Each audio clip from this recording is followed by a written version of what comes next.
आज हमारे सामने श्रीमद् भागवत महापुराण से एक ऐसी कहानी है जो हजारों साल पुरानी होने के बाद भी एकदम आज की लगती है।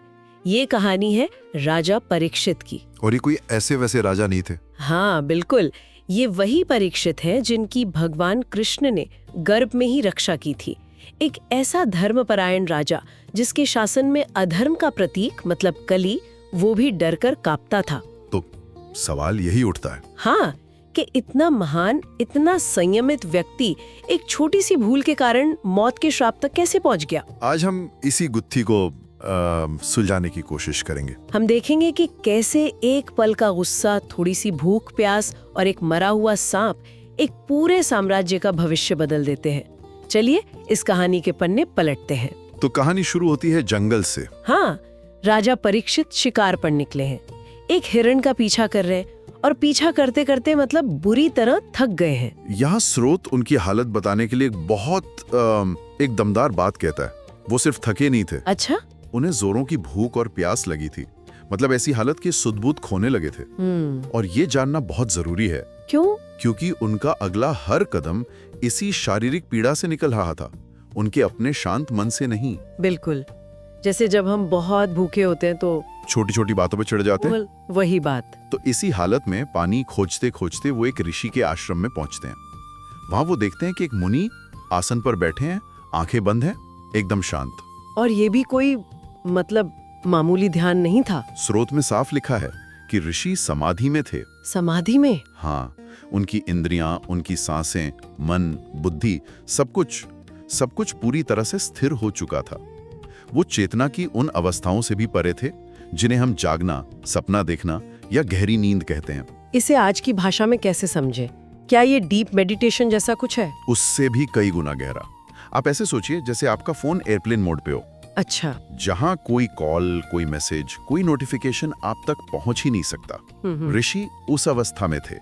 दुनिया में क्या हो रहा है, कौन आया, कौन गया, उन्हें इसका कोई आभास ही नहीं हो सकता था। मतलब वो शारीरिक रूप से तो वहां थे, पर उनकी चेतना कहीं और थी। बिल्कुल, वो एक तरह से ऑफलाइन थे। अच्छा, तो मतलब ऋषि जानबूझकर राजा को नजरअंदाज नहीं कर रहे थे। लेकिन राजा को ये बात समझ नहीं आई। प्यास से उनका गला सूख रहा था। उन्होंने ऋषि से पानी मांगा और कोई जवाब नहीं। न जवाब, न बैठने के लिए इशारा, न स्वागत का एक शब्द।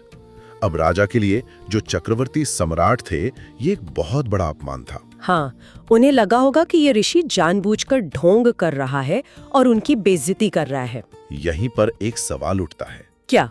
राजा का गुस्सा पूरी तरह से नाजायज था। एक तो वो शारीरिक पीड़ा में थे, हाँ, ऊपर से उन्हें लगा कि उनका अनादर हो रहा है। देखिए, मानवीय स्तर पर देखें तो उनका गुस्सा समझ आता है, लेकिन एक राजा के तौर पर, जिसे धर्म का रक्षक माना जाता है, उनसे संयम की उम्मीद की जाती है। सही बात है। और सबसे बड़ी बात, स्रोत में साफ लिखा है कि उनके मन में किसी ब्राह्मण के प्रति क्रोध और ईर्ष्या का भाव पहली बार जागा था। पहली बार? हाँ, ये उनके चरित्र में एक दरार आने जैसा था। एक ऐसी दरार जो पहले कभी नहीं थी।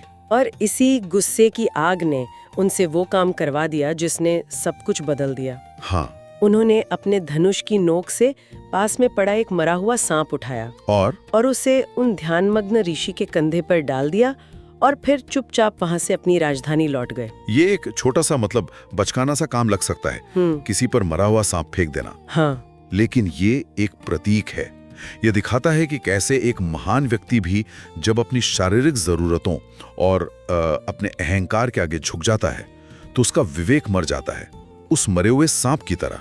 और दिलचस्प बात यह भी है कि लौटते हुए उनके मन में एक शक भी था। वो सोच रहे थे, क्या ये ऋषि सच में समाधि में था या सिर्फ आंखें बंद करके ढौं कर रहा था। बिल्कुल, मतलब उन्हें खुद भी अपने किए पे पूरा यकीन नहीं था। ये उनके अंदर चल रहे द्वंद्व को दिखाता है ना। एक हिस्सा कह रहा था कि तुमने गलत किया, और दूसरा हिस्सा अपने किए को सही ठहराने की कोशिश कर रहा था। लेकिन तब तक वो क्या है ना, तीर कमान से निकल चुका था। राजा ने जो किया वो बस एक चिंगारी थी। असली आग तो अब लगने वाली थी। हाँ, क्योंकि राजा ने तो अपना काम कर दिया और चले गए, शायद ये सोचकर कि उन्होंने एक ढोंगी को सबक सिखाया। लेकिन उन्हें अंदाजा नहीं था कि उनकी इस हरकत का असर उन तक ही सीमित नहीं रहेगा। नहीं रहेगा। कहानी में अब एंट्री होती है ऋषि के बेटे की। एक तेजस्वी, शक्तिशाली लेकिन बहुत ही युवा ऋषि पुत्र। वो दूसरे बच्चों के साथ खेल रहा था जब उसे किसी ने आकर बताया कि राजा ने उसके पिता का ऐसा अपमान किया है। और ये सुनते ही उसका खून खौल उठा। बच्चों का खेल वही रुक गया और उसकी आंखों में बस गुस्सा भर गया। उसका गुस्सा शब्दों में फूट पड़ता है। स्रोत में उसके कहे शब्द बहुत कठोर हैं। वो चीख कर कहता है, हद हो गई। ये राजा महाराजा जो हमारी ही दी हुई चीजों पर पलते हैं, हमारी ही रक्षा में रहते हैं, आज हम पर ही गुर्रा रहे हैं। उनकी हिम्मत तो देखो। हाँ, उसने एक बहुत तीखी तुलना भी की है। उसने कहा कि ये शासक उन कुत्तों की तरह हैं जिन्हें घर की रखवाली के लिए रखा जाता है। लेकिन वो मालिक पर ही भौंकने लगते हैं। ये बहुत बड़ी बात थी। बहुत बड़ी। वो असल में कह रहा था कि ब्राह्मण समाज के असली स्वामी हैं और क्षत्रिय सिर्फ उनके नियुक्त किए हुए रक्षक। तो एक रक्षक की इतनी हिम्मत कैसे हुई कि वो स्वामी का अपमान करे? यहाँ हमें उसके युवा जोश के साथ साथ उसके अहंकार की झलक भी मिलती है। बिल्कुल। वो कहता है, भगवान कृष्ण चले गए तो क्या, मैं हूँ धर्म की रक्षा करने के लिए, देखो मेरी ताकत।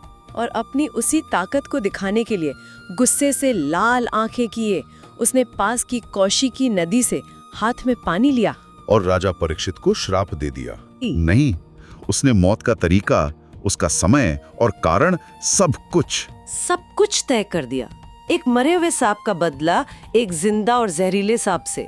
ये तो बहुत ही भयानक न्याय है। एक छोटी सी भूल की इतनी बड़ी सजा। यही इस कहानी का दूसरा अहम मोड़ है। एक तरफ राजा का क्षणिक क्रोध था और दूसरी तरफ इस ऋषि पुत्र का विनाशकारी क्रोध। दोनों ने ही अपनी अपनी सीमाओं को लांघा। तो अब श्राप दिया जा चुका है। ऋषि पुत्र गुस्से में आश्रम लौटता है और देखता है कि उसके पिता अभी भी उसी तरह ध्यान में बैठे हैं और उनके गले में वो मरा हुआ सांप पड़ा है। ये देखकर उसका सारा गुस्सा दुख में बदल जाता है। अच्छा। वो जोर जोर से रोने लगता है। शायद उसे अपनी करनी की भयावहता का एहसास होने लगता है और उसके रोने की आवाज से ही उसके पिता शमीक ऋषि धीरे धीरे अपनी समाधि से बाहर आते हैं, अपनी आंखें खोलते हैं। और जब उनकी नजर अपने गले में पड़े मरे हुए सांप पर पड़ती है तो उनका क्या रिएक्शन होता है? क्या वो गुस्सा होते हैं? कुछ भी नहीं। वो बस उसे उठाकर फेंक देते हैं। बस। फिर अपने बेटे से पूछते हैं, बेटा तुम इतना क्यों रो रहे हो? किसी ने तुम्हारा अपमान किया है क्या? एक मिनट, ये तो बहुत ही अजीब है। जिस अपमान के लिए उनका बेटा आग बबूला हो गया और एक राजा को मौत का श्राप दे आया, उस अपमान का ऋषि पर कोई असर ही नहीं हुआ। कोई असर नहीं। बिल्कुल, यही बात इस कहानी को असाधारण बनाती है। जब बेटे ने पूरी कहानी बताई कि उसने राजा को श्राप दे दिया है, तो पिता ने उसकी तारीफ नहीं की। वो खुश नहीं हुए, बल्कि बहुत दुखी हो गए। मैं तो सोच रही थी कि वो कहेंगे, शाबाश बेटा, तुमने मेरे सम्मान की रक्षा की, लेकिन वो दुखी हो गए। क्यों? क्योंकि उनकी सोच अपने व्यक्तिगत मान अपमान से बहुत ऊपर थी। उन्होंने अपने बेटे से कहा, अरे मूर्ख, तुमने ये बहुत बड़ा पाप कर दिया है। मूर्ख कहा? हाँ, एक छोटी सी गलती के लिए तुमने इतना कठोर दंड दे दिया। तुम्हारी बुद्धि अभी कच्ची है। उन्होंने अपने बेटे को अविपक्व बुद्धि कहा, यानी इमैच्योर माइंड। ये तो हैरान करने वाला है। पिता अपने अपमान की नहीं बल्कि अपने बेटे के किए पाप की चिंता कर रहे हैं। और सिर्फ पाप की नहीं, समाज की व्यवस्था की भी। उन्होंने अपने बेटे को समझाया कि राजा को कभी साधारण इंसान नहीं समझना चाहिए। राजा भगवान का रूप होता है। उसके प्रताप से ही प्रजा बिना डरे जीती है, वरना अराजकता फैल जाएगी। उनका तर्क क्या था? वो राजा को इतना जरूरी क्यों मान रहे थे? उनका दृष्टिकोण बहुत व्यवहारिक था। उन्होंने कहा, जब राजा नहीं होता तो समाज में लुटेरों और चोरों का राज हो जाता है। कोई किसी की रक्षा नहीं कर पाता। अच्छा। लोग एक दूसरे को मारते हैं, धन, पशु और यहाँ तक कि औरतों को भी छीन लेते हैं। धर्म का नाश हो जाता है। राजा उस व्यवस्था को बनाए रखता है। वो अपने अपमान से ज्यादा समाज के बिखर जाने की आशंका से डर रहे थे। और उन्होंने राजा परीक्षित के बारे में भी कुछ कहा। हाँ, उन्होंने राजा का बचाव किया। उन्होंने कहा, वो राजा तो एक महान भगवत भक्त है, एक राजर्षि है। उसने बड़े बड़े यज्ञ किए हैं। और सबसे बड़ी बात, वो उस समय भूखा प्यासा और थका हुआ था। वो ऐसे श्राप के लायक बिल्कुल नहीं था। मतलब ऋषि ने राजा की हालत को समझा, जिसे उनका अपना बेटा नहीं समझ पाया। बिल्कुल। और कहानी का सबसे मार्मिक हिस्सा वो अंत में आता है। वो महान ऋषि अपने बेटे के किए पाप के लिए खुद भगवान से माफी मांगते हैं। बेटे के पाप के लिए? हाँ। उन्होंने एक बार भी ये नहीं सोचा कि राजा ने मेरा अपमान किया था। स्रोत की एक पंक्ति है जो दिल को छू जाती है, जिसमें कहा गया है कि राजा द्वारा स्वयं अपमानित होने पर भी उन्होंने उस अपराध के बारे में सोचा तक नहीं। वो अपने बेटे के पाप से दुखी थे। वाह, ये तो पूरी तस्वीर ही पलट देता है। एक तरफ एक राजा है जो एक पल के अपमान को नहीं सह सका, दूसरी तरफ एक ऋषि पुत्र है जो अपने पिता के अपमान को नहीं सह सका। और इन दोनों के बीच वो महान ऋषि है जो अपने अपमान को भूलकर धर्म और समाज की चिंता कर रहा है। सही कहा। अध्याय के अंत में एक बहुत गहरा श्लोक है जो इस पूरी कहानी का सार है। बेसिकली उसमें कहा गया है कि साधु पुरुष जब सुख, दुख, मान अपमान जैसी परिस्थितियों में डाले जाते हैं तो वो विचलित नहीं होते। न वो बहुत खुश होते हैं न दुखी, क्योंकि वो जानते हैं कि उनकी असली पहचान यानी उनकी आत्मा इन सांसारिक चीजों से परे है। चमिक ऋषि इसका जीता जागता उदाहरण है। उनके लिए न तो राजा का दिया अपमान कोई मायने रखता था और न ही बेटे द्वारा लिया गया बदला कोई खुशी की बात थी। वो बस संतुलन में थे। और उनका दुख अपने लिए नहीं था, उनका दुख धर्म की मर्यादा टूटने पर था। एक तरफ राजा ने एक ब्राह्मण का अपमान करके अपनी मर्यादा तोड़ी, तो दूसरी तरफ उनके बेटे ने जरूरत से ज्यादा कठोर दंड देकर अपनी तपस्वी की मर्यादा तोड़ दी। बिल्कुल, ऋषि इस दोहरी हार से दुखी थे। तो ये कहानी सिर्फ एक राजा और एक ऋषि की नहीं है, ये असल में 3 अलग-अलग दृष्टिकोणों की कहानी है। राजा परीक्षित जो शारीरिक कष्ट और अहंकार के आगे झुक गए, ऋषि पुत्र जो न्याय के जोश में विवेक खो बैठा, और शमिक ऋषि जो व्यक्तिगत भावनाओं से ऊपर उठकर सार्वभौमिक कल्याण के बारे में सोच रहे थे। बिल्कुल, ये हमें सोचने पर मजबूर करती है कि मुश्किल हालात में हम इन तीनों में से किसकी तरह बर्ताव करते हैं। क्या हम परीक्षित की तरह आपा खो देते हैं, या ऋषिपुत्र की तरफ बदला लेने पर उतारू हो जाते हैं, या फिर हम शमिक ऋषि की तरह शांत रहकर बड़ी तस्वीर देखने की कोशिश करते हैं। इस पूरी चर्चा के बाद मेरे मन में एक सवाल घूम रहा है, असली शक्ति किसमें है? श्राप देने की उस अलौकिक क्षमता में जो ऋषिपुत्र के पास थी, या उस अपमान को भी पचाकर क्षमा करने और समाज के भले की सोचने की क्षमता में जो उसके पिता के पास थी?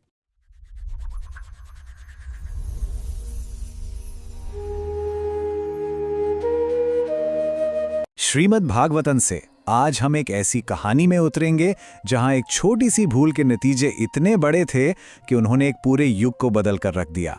ये कहानी है एक महान राजा के एक इंसानी पल की और एक ऋषि के असाधारण विवेक की। तो चलिए इस कथा को करीब से समझते हैं। सबसे पहले तो ये समझना बहुत जरूरी है कि ये सिर्फ एक कहानी नहीं है, ये एक पवित्र आख्यान है, एक ऐसा अमृत जिसे सुनने के लिए, जिसे पीने के लिए बड़े बड़े ऋषि मुनि भी इकट्ठा होते थे। उनके लिए ये सिर्फ शब्द नहीं थे, ये वो ज्ञान था जो हम जैसे नश्वर इंसानों को भी अमरता का एहसास करा सकता था। तो अब मिलते हैं इस कहानी के मुख्य पात्र राजा परीक्षित से। देखिए, वो कोई आम राजा नहीं थे। उनका होना, उनका अस्तित्व इस दुनिया की व्यवस्था के लिए बहुत ज्यादा जरूरी था। उनका तो जन्म ही अपने आप में एक चमत्कार था। सोचिए, जब वो अपनी मां के गर्भ में थे तब अश्वत्थामा ने ब्रह्मास्त्र चला दिया था, एक तरह का सुपर वेपन। लेकिन तब खुद भगवान कृष्ण ने आकर उनकी रक्षा की थी। मतलब उनका जीवन तो शुरू से ही दैवीय सुरक्षा में था। और उनका राज करना इतना अहम था कि जब तक वो यानी अभिमन्यु के बेटे इस धरती पर सम्राट बनकर बैठे रहे, तब तक कलयुग यानी कि केओस, अधर्म और लड़ाई झगड़े का युग अपना पूरा जोर दिखा ही नहीं पाया। वो सचमुच में धर्म के एक पहरेदार की तरह थे। उन्हें एकराट भी कहा जाता था। अब इसका मतलब क्या है? इसका मतलब है एक ऐसा चक्रवर्ती सम्राट जिसका कोई दूसरा कॉम्पिटिटर ही ना हो और जिसका राइचस रूल पूरी दुनिया में शांति और व्यवस्था की गारंटी देता हो। यह दिखाता है कि उनके कंधों पर कितनी बड़ी जिम्मेदारी थी।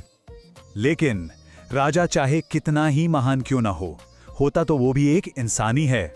और अब कहानी उस मोड़ पर पहुंचती है जहां एक पल की इंसानी कमजोरी, एक लम्हे की चूक सब कुछ बदल कर रख देती है। तो हुआ यूं कि राजा शिकार करके लौट रहे थे। बुरी तरह से थके हुए थे, भूख प्यास से हाल बेहाल था। पानी खोजते खोजते वो शमीक ऋषि के आश्रम पहुंचे। वहां उन्होंने देखा कि ऋषि तो गहरी समाधि में है। मतलब उनकी इंद्रियां, मन, बुद्धि सब कुछ परम सत्य में डूबा हुआ है। बाहरी दुनिया से उनका कोई लेना देना ही नहीं था। राजा ने पानी मांगा पर कोई जवाब नहीं मिला। उन्हें लगा मेरा अपमान हो गया, और उसी थकान और अपमान की भावना में उनसे एक बहुत बड़ी भूल हो गई। उन्होंने अपने धनुष की नोक से एक मरा हुआ सांप उठाया और ऋषि के कंधे पर डाल दिया। इस अपमान का नतीजा फौरन सामने आया और बहुत विनाशकारी था। लेकिन हैरानी की बात यह है कि यह नतीजा ऋषि की तरफ से नहीं, बल्कि उनके छोटे से तेजस्वी बेटे की तरफ से आया। ऋषि का छोटा सा बेटा था। वो दूसरे बच्चों के साथ खेल रहा था। जब उसने सुना कि राजा ने उसके पिता के साथ ऐसा किया है, तो वो गुस्से से आग बबूला हो गया। उसे लगा, ये सिर्फ मेरे पिता का अपमान नहीं है, ये तो पूरी ब्राह्मण जाति का अपमान है। और उसी भयानक गुस्से में उसने कौशिकी नदी का पानी हाथ में लिया और श्राप दे दिया। उसने कहा कि आज से ठीक 7वें दिन तक्षक नाग उस राजा को डस लेगा जिसने अपने कुल की मर्यादा तोड़ी है। सोचिए, एक बच्चे के मुंह से निकली मौत की सजा। लेकिन जब ऋषि शमीक अपनी समाधि से बाहर आए तो उन्होंने जो किया वो किसी ने सोचा भी नहीं था। और यहीं से ये कहानी एक बहुत ही गहरा, एक बहुत ही जरूरी मोड़ लेती है। अब जरा यहां पर इन दो रिएक्शंस को देखिए, बेटे और बाप के। एक तरफ बेटे का कच्चा गुस्सा है जो अपने अभिमान और क्रोध में बहकर एक विनाशकारी श्राप दे देता है, और दूसरी तरफ पिता का गहरा विवेक है जो कर्तव्य, क्षमा और समाज की भलाई के बारे में सोचता है। जब ऋषि ने सुना कि उनके बेटे ने राजा को श्राप दे दिया है तो उन्होंने उसकी तारीफ नहीं की, नहीं, बल्कि वो तो अफसोस करने लगे। उन्होंने कहा, हाय, ये तुमने क्या कर दिया, ये तो बहुत बड़ा पाप है। एक छोटी सी गलती के लिए इतनी बड़ी, इतनी भयानक सजा दे दी। तो सवाल ये उठता है कि ऋषि अपने ही बेटे के काम से इतने दुखी क्यों थे? आखिर अपमान तो उन्हीं का हुआ था ना, क्योंकि वो एक ऐसी बात समझते थे जो उनका बेटा नहीं समझ पाया। वो जानते थे कि एक राजा की जिंदगी किसी के व्यक्तिगत मान अपमान से कहीं ज्यादा बड़ी चीज है। चलिए उनके तर्क को समझते हैं। ऋषि ने समझाया कि अगर एक धर्म को मानने वाला राजा नहीं होगा तो पूरी धरती पर अराजकता फैल जाएगी, राज्य चोर उचक्कों से भर जाएगा, लोग असुरक्षित हो जाएंगे, पूरी सामाजिक व्यवस्था, धर्म, सब कुछ ढह जाएगा। समाज ऐसा हो जाएगा जैसे बिना चरवाहे के भेड़ों का झुंड। मतलब उनके बेटे का श्राप सिर्फ एक इंसान को नहीं था, वो तो पूरे समाज की नींव पर एक हमला था। और यहीं पर एक बहुत ही गहरी बात सामने आती है। महामुनि शमीक को राजा की हरकत से जरा भी बुरा नहीं लगा। उन्हें कोई अपमान महसूस नहीं हुआ। उन्हें दुख तो बस इस बात का था कि उनके बेटे ने इतना बड़ा पाप कर दिया। वो कहते हैं कि जो भगवान के भक्त होते हैं वो बदला नहीं लेते। उनके अंदर बदला लेने की शक्ति होती है, फिर भी वो क्षमा कर देते हैं। यही तो उनकी महानता है। तो राजा परीक्षित, जो धर्म के रक्षक थे, अब खुद अपनी मौत का सामना कर रहे हैं। और ये कहानी हमें एक बहुत बड़े सवाल पर लाकर खड़ा कर देती है। अगर किसी को ये पता चल जाए कि उसके पास जीने के लिए सिर्फ 7 दिन बचे हैं, तो उसे उन 7 दिनों में क्या करना चाहिए? और यही वो सवाल है जो श्रीमद् भागवतम के सबसे महत्वपूर्ण अध्यायों की नींव रखता है।